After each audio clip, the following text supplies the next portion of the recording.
Otra de las funciones del cortisol en exceso, seguimos en este caso hablando de las funciones extrafisiológicas o en exceso del cortisol. Otra de las funciones del cortisol en exceso tiene que ver con el tubo digestivo.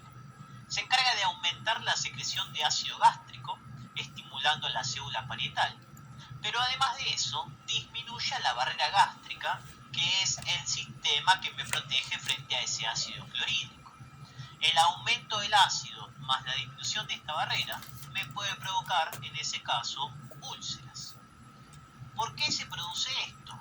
La barrera gástrica consta de 3 capas, lo que sería la capa epitelial, la capa preepitelial y la capa posepitelial. La capa posepitelial es la más importante porque se encarga de generar y mantener el flujo sanguíneo con el que se nutre esta barrera.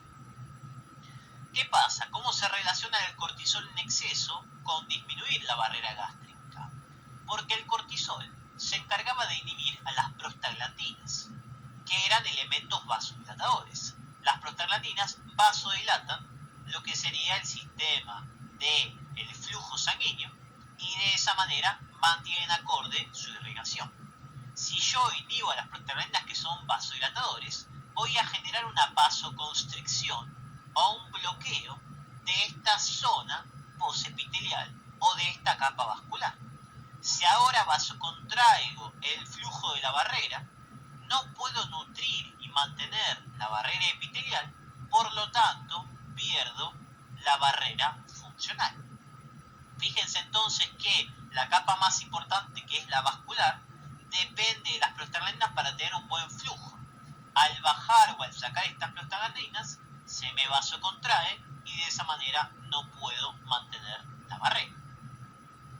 Esto se puede asociar también con lo que serían los AINES, específicamente con la aspirina. El ácido acetilsalicérgico se encarga de inhibir las prostaglandinas. Por lo tanto, le voy a sacar la irrigación al vasocontraer lo que sería esta capa vascular. Si ahora no tengo sangre en la capa vascular, no puedo mantener la nutrición de esta barrera y por eso se me muere la barrera gástrica. De ahí que el consumo de aspirinas en grandes dosis o crónicos está asociado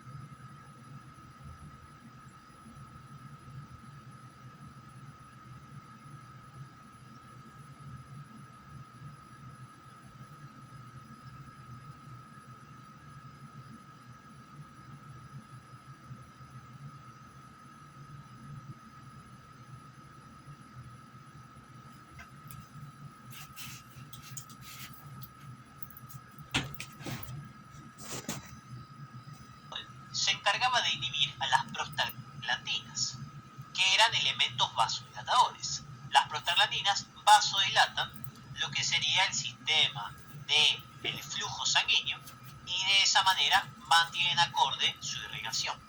Si yo inhibo a las prostaglandinas que son vasodilatadores, voy a generar una vasoconstricción o un bloqueo de esta zona posepitelial o de esta capa vascular. Si ahora vasocontraigo el flujo de la barrera, no puedo nutrir y mantener la barrera epitelial, por lo tanto pierdo la barrera funcional. Fíjense entonces que la capa más importante, que es la vascular, depende de las prostaglandinas para tener un buen flujo. Al bajar o al sacar estas prostaglandinas, se me vasocontrae y de esa manera no puedo mantener la barrera. Esto se puede asociar también con lo que serían los AINES, específicamente con la aspirina. El ácido acetilsalicérgico se encarga de inhibir las prostaglandinas. Por lo tanto, le voy a sacar la irrigación al vasocontraer lo que sería esta capa vascular. Si ahora no tengo sangre en la capa vascular, no puedo mantener la nutrición de esta barrera y por eso se me muere la barrera gástrica. De ahí que el consumo de aspirinas en grandes dosis o crónicos está asociado con las úlceras, porque me sacan ese flujo sanguíneo, el más importante para mantener la barrera. ¿Qué va a pasar con el sistema inmune?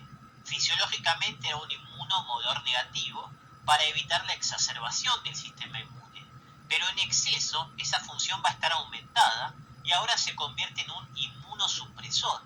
Disminuye notablemente la respuesta inmune y ahora sí me baja el sistema de la serie blanca, lo que va a producir como consecuencia que esta persona sea más propensa a enfermedades.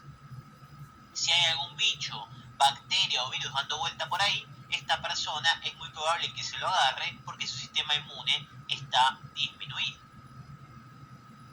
Como otras funciones en exceso, vamos a encontrar que se encarga de inhibir diferentes ejes endócrinos, principalmente lo que sería el eje sexual, la GnRH a nivel hipotalámico, la hormona de crecimiento y el eje tiroideo.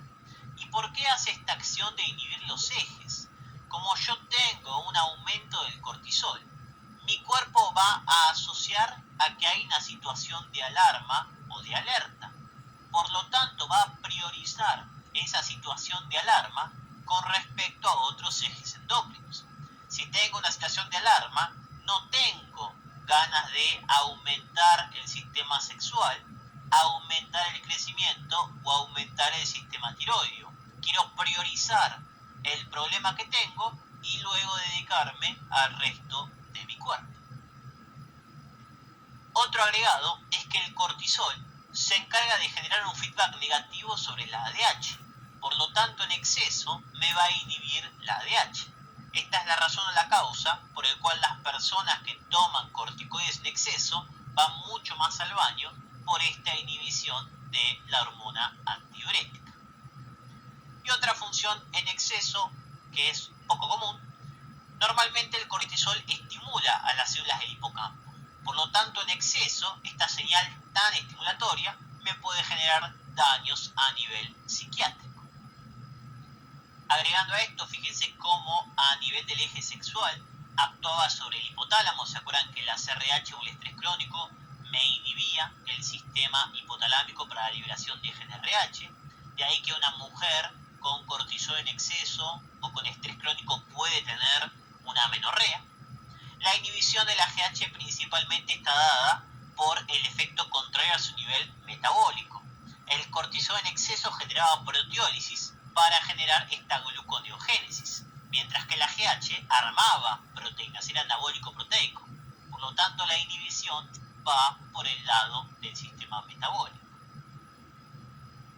Y para finalizar o como agregado, tenemos los mecanismos para medir el cortisol.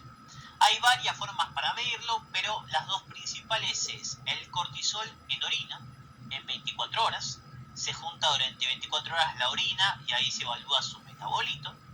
O en lo que sería la saliva por la noche, que se hace por la noche para evitar el falso positivo que se podría hacer por el pico que genera el cortisol por la mañana.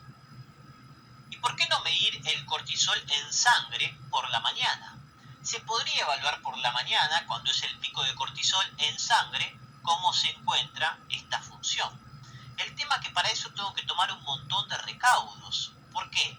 Porque para que ese pico me dé correctamente y no esté alterado, no tengo que estresar, entre comillas, al paciente. Por lo tanto, necesito que el paciente no esté en ayuno, que sería un estrés, que llegue temprano para no ponerse nervioso, que no haga ejercicio, que suba en ascensor y no suba por la escalera, tener un buen operador para sacar sangre y que la persona no se ponga nerviosa mientras le están haciendo la extracción de sangre. Como hay un montón de variables que pueden estresar y modificar el eje o lo que sería modificar el valor del cortisol, es una función que no se hace tanto o una prueba que no es tan común. En cambio, el cortisol ahorita en 24 horas, yo ya tengo calculado más o menos las situaciones estresantes del paciente y puedo calcular en general el valor que va a tener aproximadamente. Bien, con eso vemos todas las funciones extrafisiológicas del cortisol, importante el mecanismo de acción de cada una. Ojo con esto, estas funciones no significa que no las haga el cortisol fisiológicamente, sino que son funciones que también están con el cortisol fisiológico, pero yo las veo bien visibles o bien notorias cuando la cantidad es excesiva. O sea que el cortisol fisiológicamente me baja un poco la vitamina D, pero eso no me hace ningún cambio. pero cuando lo tengo en exceso, ahí empiezo a ver alteraciones a nivel de mi sistema.